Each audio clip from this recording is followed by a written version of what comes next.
Berjumpa kembali dengan YouTube channel saya, Erika Ambarita Channel. Apa kabar Bapak Ibu, teman-teman semua yang ada di seluruh Indonesia? Semoga sehat selalu.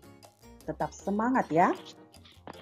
Bapak Ibu, teman-teman, pada video kali ini adalah tentang rangkuman atau summary daripada buku yang ditulis oleh Oliver Selden pada tahun sekitar 1900-an, volume 2 yang berjudul The Philosophy of Management. Rangkuman ini ditulis oleh teman saya dan saya juga, yaitu Pak Media, saya Erika, Muhammad Resamanta, Oki, dan Pak Muhammad Zalmi.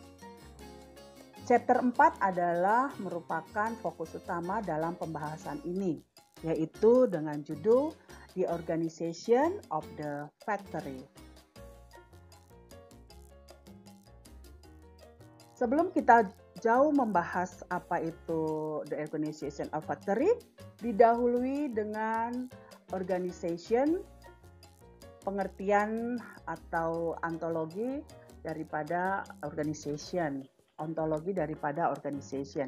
Menurut James Kuzel, organization adalah proses penggabungan pekerjaan individual maupun kelompok di mana kemampuan atau kapasitas pekerja yang ada harus dapat memperlihatkan pengeksekusian tugas sesuai target yang ditentukan.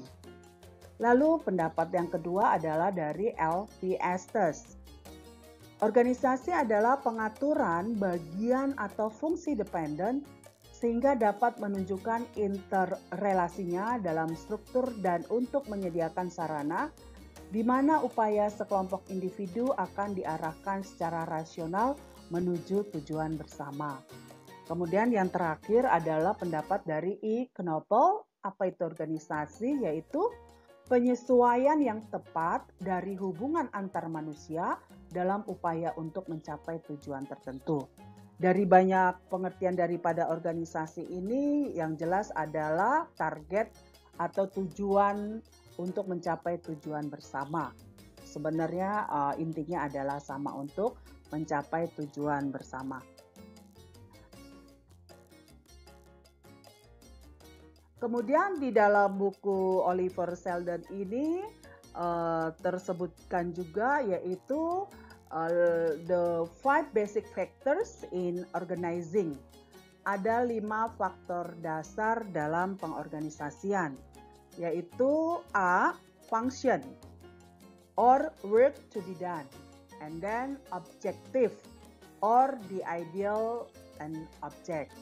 Lalu faculty or the human capacity in work. Kemudian adalah relations or the relationship, administrative and cycle between the faculties employed. And the last one is about method or the way in which work is done. Ya, 5 faktor dasar dalam pengorganisasian. Sekali lagi yaitu function, objective, faculty, relation, and method. Ini sangat jelas dituliskan di dalam buku Oliver Selden chapter 4. Selanjutnya adalah sebelum jauh membahas daripada bentuk daripada form of organization, ada kita paham dulu tentang organizational culture, ya, budaya organisasi.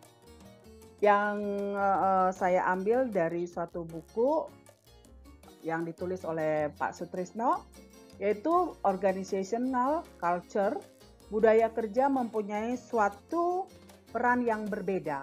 Artinya, budaya kerja menciptakan perbedaan yang jelas antara satu organisasi dengan yang lain. Kemudian dituliskan juga budaya organisasi membawa suatu rasa identitas bagi anggota-anggota organisasi. Lalu dikatakan juga budaya organisasi mempermudah timbul budaya pertumbuhan komitmen pada sesuatu yang lebih luas daripada kepentingan diri individual. Selanjutnya adalah forms of organization. Nah, di dalam buku Oliver Sheldon jelas disebutkan ada 4 bentuk daripada organisasi pada saat itu, yaitu A. Organizing according to the principle of function. Organisasi berdasarkan daripada fungsi atau dikenal dengan functional organization. Lalu yang kedua adalah organizing according to the principle of decentralization or departmental organization. Yang C yaitu organizing according to the principle of specialization or staff and line organization. Dan yang terakhir dikatakan yaitu organizing according to the principle of conference or committee organization. Next, di sini akan dijelaskan kembali apa itu masing-masing organisasi secara lengkap, yaitu yang pertama adalah functional organization. Dalam functional organization ini yang diciptakan, salah satu bagiannya terlihat di situ jelas, yang diciptakan oleh WF, yang diciptakan atau diperkenalkan oleh F.W. Taylor. Bentuk organisasi ini disusun berdasarkan sifat dan macam pekerjaan yang harus dilakukan. Pada tipe organisasi ini, masalah pembagian kerja mendapat perhatian yang sungguh-sungguh. Pembagian kerja didasarkan spesialisasi yang sangat mendalam dan setiap pejabat hanya mengerjakan tugas atau pekerjaannya sesuai dengan spesialisasinya, ya. Makanya disebut dengan functional organization.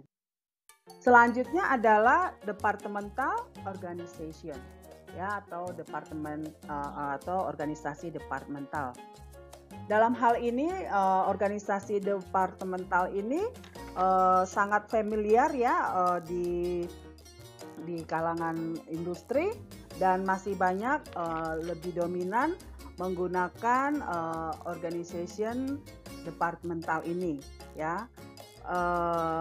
Yang paling simple daripada organisasi yang lain ya, is the simplest and the oldest form of organization. Ada juga mengenalnya dengan linear organization ya. This type is based of division of work, full delegation of authority and discipline ya.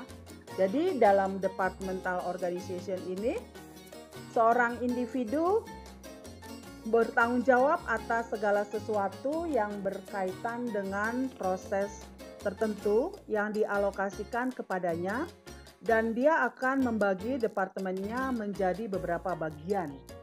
Setiap kepala bagian bertanggung jawab atas segala sesuatu yang berhubungan dengan bagiannya. Bentuk organisasi ini dikenal sebagai jenis organisasi militer atau departmental militer organization. Organisasi selanjutnya adalah staff and linear organization.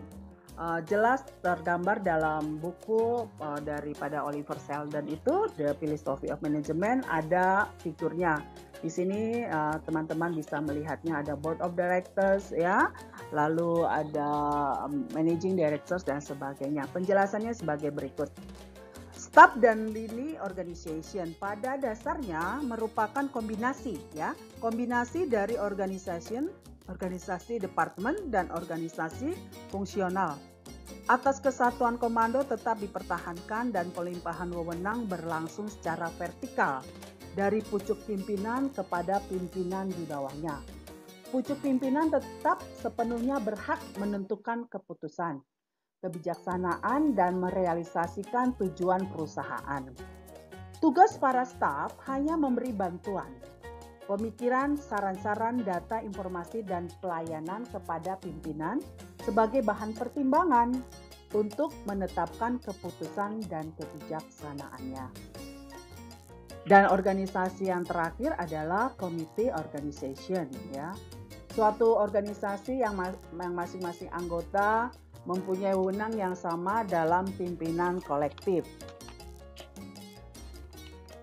Organisasi ini mengutamakan pimpinan.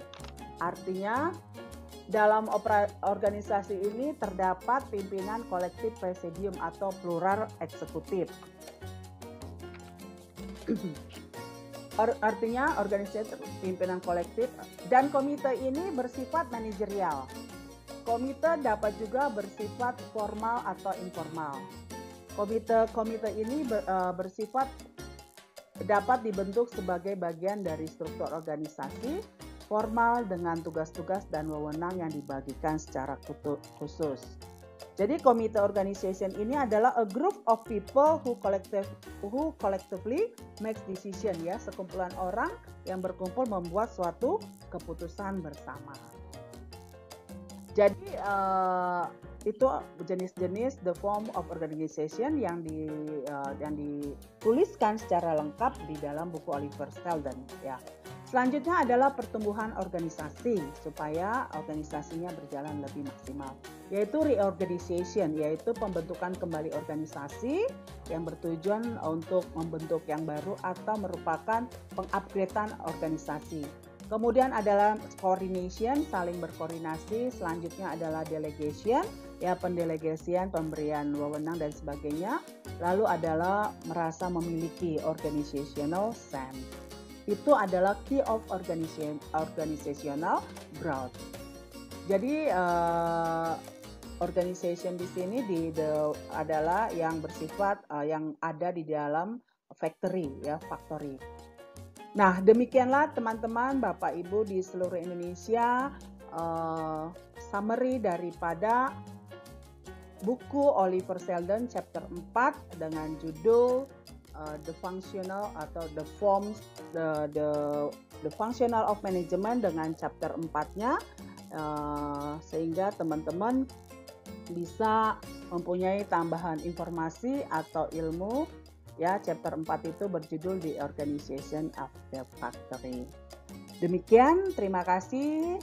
Tetap jangan lupa subscribe, like, comment, dan bantu share agar kita sama-sama tetap belajar dan informasi ini tersampaikan kepada para sahabat dimanapun berada.